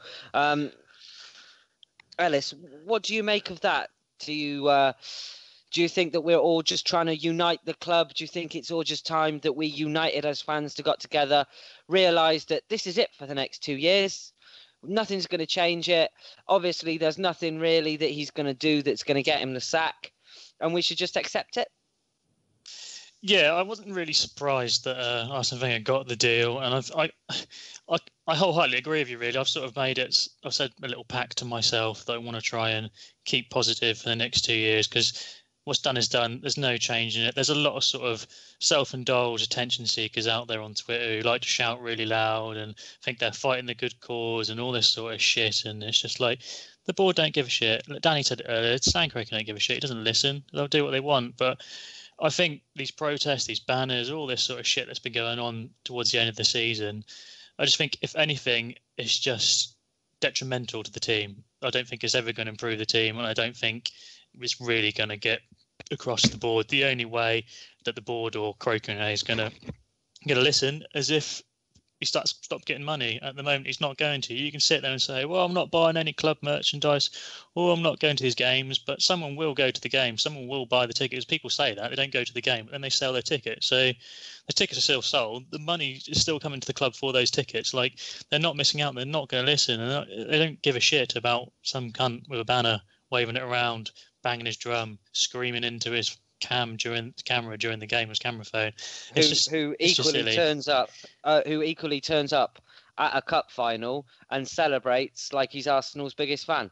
Exactly. I was on Twitter not long ago. It was sort of a feed on someone else's podcast. I won't name the name, but basically someone popped up on there and he was giving it all this large, and someone on the little podcast was trying to keep positive, because we have literally just won the FA Cup on Saturday, and some guys going on there giving it all that, kicking off, saying you're the reason why fans like this and why Arsenal's still there, because you don't care about the club. It's like, of course people care about the club, and it's just silly. And I popped him with a little tweet just telling him to give it a rest. We've literally just won the FA Cup. Like, fair enough, if someone wants to keep positive, that's their opinion. And he's quoted me saying it's fools like you that accept the FA Cup is good enough for the club, and that's why the Arsenal are in decline and all this sort of crap. And it's just pointless. Like, there's no point in getting so angry and pent up and worked up about it. We've won a trophy. It's not, like I said, people have said it's not papered over the cracks. We do understand that we've had a poor season, but we've still won a trophy. And I just think now is just the time to get behind the club. Like Steve said, hopefully they get the money out. Hopefully they support, they make changes. There is clearly needs to be changes made to the club. And I've been quite vocal about Arsene Wenger and what I thought of him, that I wanted him to go. But he's here now. He's staying at least for another 2 seasons. I just think we just need to get behind the team and just try and keep positive and stop all this sort of fan infighting and protest. It's just pointless. Like, half the reason these people are protesting, they're going on about, we shouldn't have to watch this when we're paying so much for our tickets, but you'll equally spend money on a plane to fly over the fucking stadium, or build your banner with loads of A4 bits of paper and shit like that. It's just pointless. I just think it's fine to have views about whether you're happy or not happy about Arsene Wenger being the club. That's perfectly fine. It's understandable. Of course, people are going to be a bit slightly peeved that he's in there. But like I mentioned earlier ago, a lot of fans for other teams would kill to have this sort of success. And whether you think it's success or not, or whether you think we have underachieved, and I personally do think we have underachieved for at least the last 2 seasons. But just for me personally, I want to try and keep positive. And I think Arsene Wenger's done a great job. Just to think that he's now got 7 FA Cups, which is the same as Liverpool in their whole history. So he is good, and he will be remembered for that. It's just hopefully these are his last 2 seasons at the club, but hopefully the last 2 are a good season and successful. I really hope they are. It might not be, but as fans, I think it's our duty, and like the whole point, fans, supporters, you're meant to support the team. I think we should just get behind them just for at least his last 2 seasons. And like you said, you probably think as soon as we get 2 bad results or a few bad results in the season, probably all these banners will start coming out again. I saw the gentleman we were talking about earlier in his banner tweeting actually the Arsenal account saying, you think we're going to shut up, you think we're going to be quiet now, we're only going to get louder, like there's some sort of radicalized movement. It's just football. Just get over yourself, Sorry, ran over. But they're not really, I mean, to be fair, the Socialist Workers' Party have got more intellect than them. For me, I think the thing is, first of all, I don't think this will be his last contract. I think there were very strong hints from Jeremy Wilson that he'd, spoken to various board members, and they said, it won't be his last contract. But yeah, he will be expected to give something back in return for that. When you negotiate, if you're negotiating from a position of strength, you more or less can get what you want. But at the end of the day, Gazidis is not going to just let him have carte blanche. The story this morning that Payton is allegedly injured and has to retire as goalkeeping coach, as you can imagine, made me nearly cry with joy. And he might well be the sacrificial goat to start the process off. But I think the protests have proved to be ineffective. I think they've been very divisive. I think if you listen to any of the ex-players who've written in books or talked about being booed or sour, toxic atmospheres within stadiums, it doesn't do the team any good. And I think the fact is that when we left Highbury, people were told, we're going to compete with Real Madrid and we're going to compete with the big European clubs. Well, that was before petrodollar clubs came into account. That was before massive TV deals came in and people like Jorge Mendes hoved into view. And, there was a time when we could compete and we were competing, but even with our best team ever, the Invincibles, the best team that had ever played in Britain, we still couldn't win with the Champions League. That's how high that level is. And now you've got Real Madrid offering to buy people for €100 million and put, and wage packages which go with that, to match it. Can we live with that? Possibly we can for one or two players. Will it happen? Notwithstanding Kroenke in charge, it won't. And let's make it very clear, that's the issue. But that was something I noticed I don't know whether the rest of you saw him on Sunday. He does not look a well man at all, which is a question for the future. But one thing we have found out about this whole debate is his son's a bit of a cock. It's music to everybody's ears. Danny, we shall start wrapping this up then. Yes, what would you like me to do? We're saving the listener questions for this week. It's just really shout-outs. So next week's show will just be nothing but questions. It's going to be questions and a season review. But I might do a Theresa May and just not bother turning up. You have to turn up. You have to be here. We're not at that bit yet, but you do have to be here. If he doesn't turn up, you'll have to go to the British Bake Off, Gimli. Yeah, I'm going to have to. Probably more interesting. What part of the show are we up to now? Because we're up to shout-outs. So I'm going to start off, and I haven't got a singular shout-out for this week. It's just all the lovely listeners of ABW. If you've listened to us this season, if you've clicked and got involved or liked us or commented, this shout-out is for you. Thank you very much for supporting us on another season, and I hope you'll be there next season. Danny? Mine is first of all going to go to Chiquitos. Thank you very much for the money. You're very kind, you cheeky monkeys. And then I want to just a few people that have done a lot of work for the radio show over the year. First of all, it's Ellis. So that's at Ellis Mel, MEHL. He's here. I know he is. He's here. I know he is. But that's ELLIS. SMEHL. Go and give him a follow, because it makes me sad when I see them lot don't have any followers really, but twats like Chris have millions. Why the negativity for Chris this evening? Because he's not here to defend him. What? Hold on, there was negativity for Jason, and he knows where you fucking live. That's a good point. May I point out, you better watch out, because Chris is in the fucking gym. He's been in there for 2 hours. He'll be like hench and pumped up and come looking for you, Dan. Is he going to go full WWF? Can you imagine him all greased up with that fucking long hair and those satin sheets or and those big boots as he body slams your piss flaps off your wheelchair? Those big size 4s that you got from Mothercare. All right, the next one I want to say is, where is it? It's Josh. Now, Josh has been a little bit cheeky. He's gone and changed his bloody username, hasn't he? It's no longer the real Josh Dort. Stop wiggling around, whoever that is. It's BNJOSHED.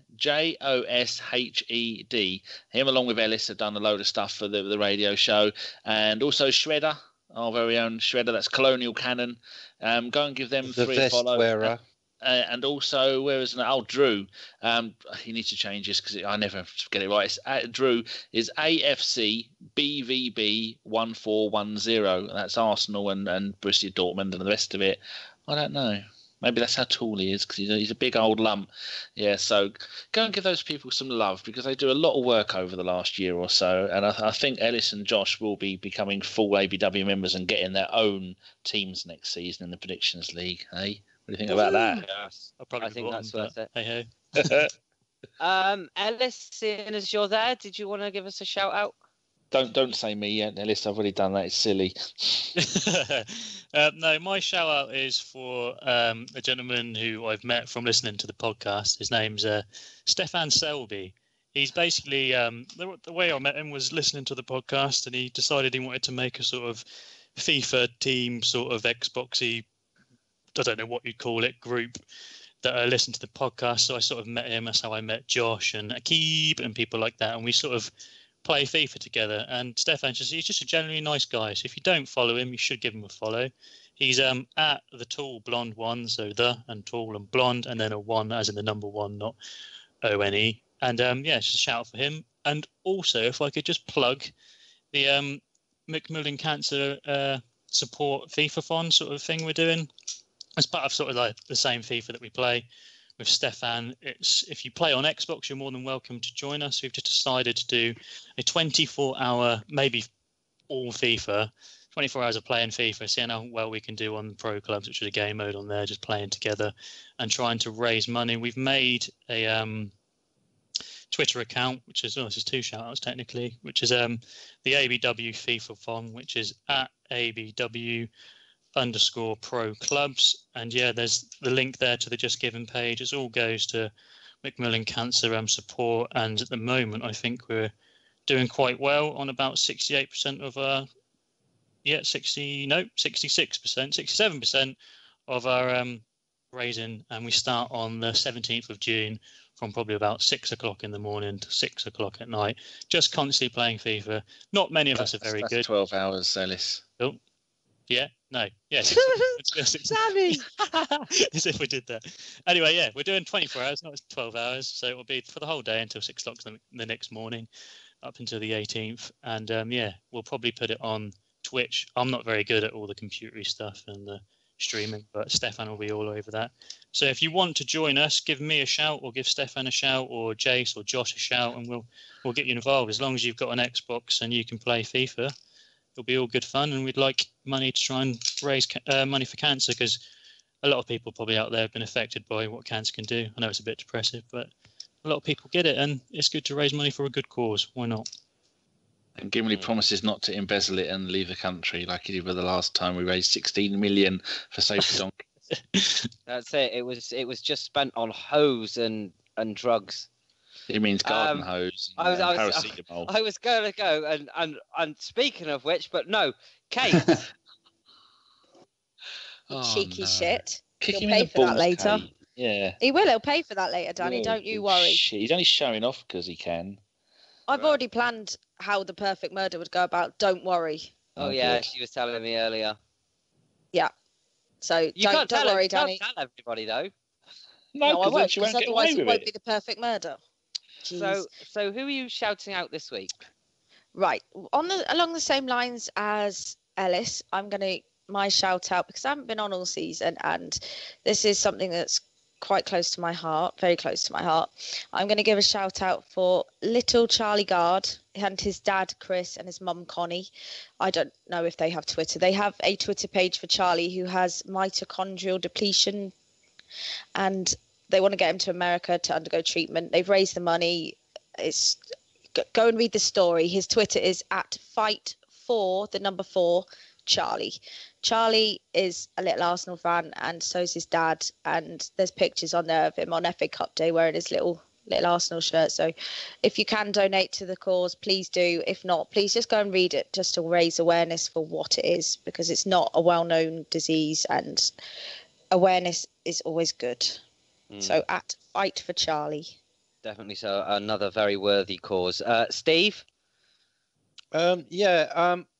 I shouted about last time I was on, but I'm going to do it again because this is a brilliant art exhibition which is happening on in July, Friday the 14th of July at Pybury Corner down the Holloway Road, and this is Operation Arsenal Art, OP-AA, and it's at OPAA 2016.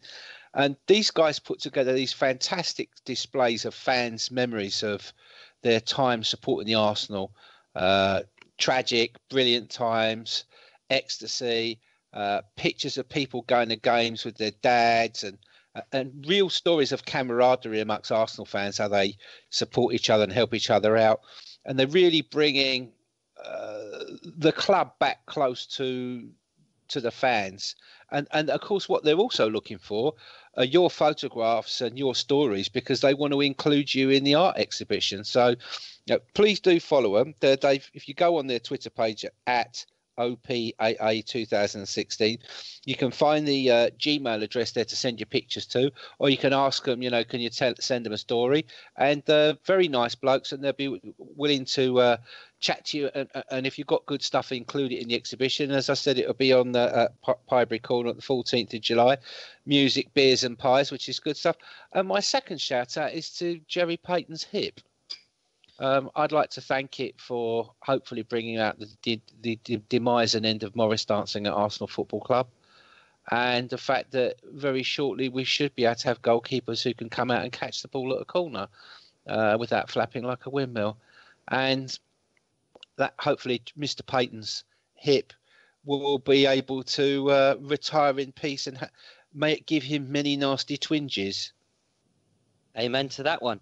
And finally, Chaz, finish us off. Been great being on the podcast this season, having listened to it for so long. As you know, we're nearly always on my long runs. It was like being asked to join, like, I don't know, my favourite band or to get on my favourite film after so long listening to it. So the Ramsey winner at Wembley moment of the season on the pod was Steve. I don't even want to call it a rant because it was a work of art back in February when he took apart so many people in one long, let's say, speech, oratorical art. So he's Lord Hillwood, at Lord Hillwood. Then Jason, as you know, is my favourite. It's just he's magnificent. Oh, fuck these cunts. Do you want me to get him for you? Because he's just a... You're right, Chaz. I fucking loves you, I do. Yeah, that's much better. That's much better. You're at an advantage. So he's Philippe Flop.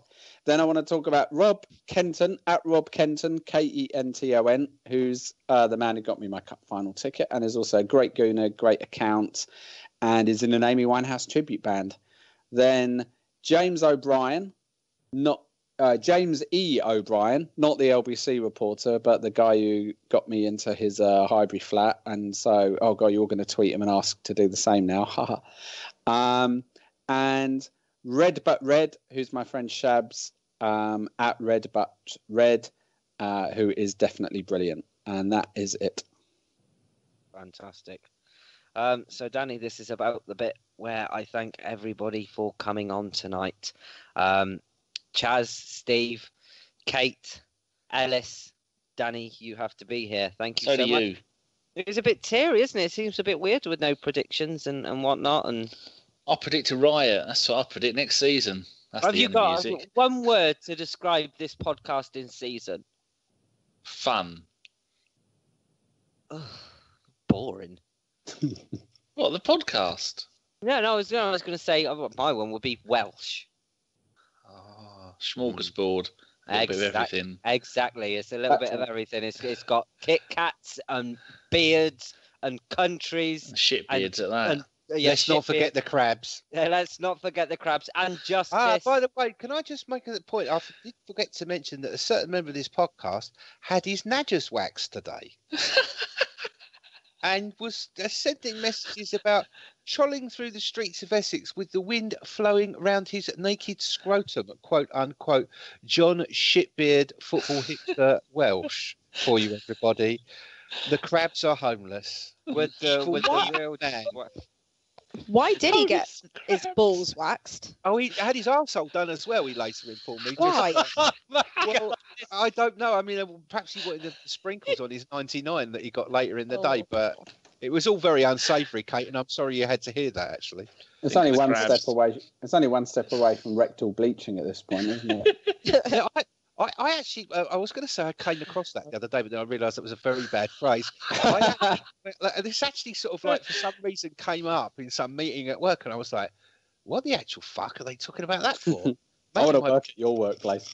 Maybe my Polish is not as good as I thought it is. And I got back home and Googled it. I thought, oh, they fucking actually do this. There's a Wikipedia page, and I started reading about the side effects. I'm like, no. Oh my God. And I was like, why would you apply anything to your ring piece which was gonna sort of like bit like sort of like the oven pad cleaner that they used to have in the 70s.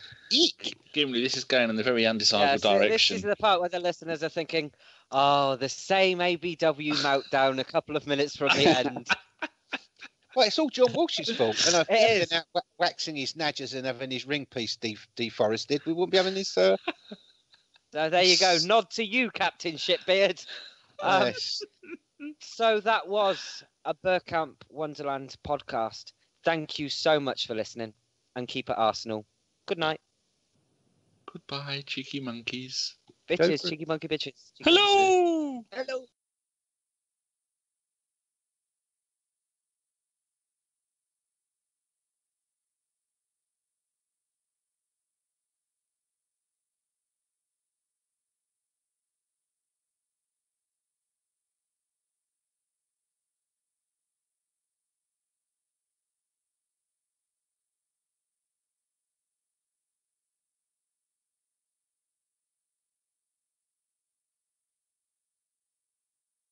Goodbye, cheeky monkeys. Bitches, cheeky monkey bitches. Cheeky Hello. Hello. And, Hello. Chaz has to go, and so do Thank I, you. because Thank I you am. very much for having me. Pleasure, Chaz. That's Good to okay. meet you, mate. Have a Been lovely good. summer and keep in touch. I was looking Okay. forward to the new season. Yeah, Cheers. we will do. We definitely love to have you back next season if you're willing to do some for Oh, us. willing. I'd love to. Go and get yourself some Fantastic. USB headphones. Headset. I will. you've got. Yes. They're much better. Yes. And Gimli, try Right. some charcoal pills for that win. No. You know what I think it was? Hold on. I will replicate it. Squeezing. And I don't think the Is it your grinder? No, the first one definitely wasn't me. The first one that wasn't me. Probably but was. the second one. Hold on. Oh. Yeah, that's it. Yeah. Oh, right. It's not the first time we've heard that. Yeah, but that first one was wet, and I can assure you I would never have any liquids around my cannabis. So that's I not can't me. wait to listen back now. Isn't could it bloody- every dealt it? Isn't that what they say? Well, squelt It- it in your It case. seems like I'm going to be here for a short time, but it might well be the Easter egg for the week. So enjoy. Well, I mean, a fart's a fart. I mean, but it's not as bad as the time when Venezuelan John decided to go for a piss and make a cocktail at the same time. Do you remember that? And he thought he'd muted himself, the and he ice. hadn't. Yeah, okay. As the Make all ice the machine noises. going out the fridge, and then he went for a lash and did a bit about a 3-gallon wee.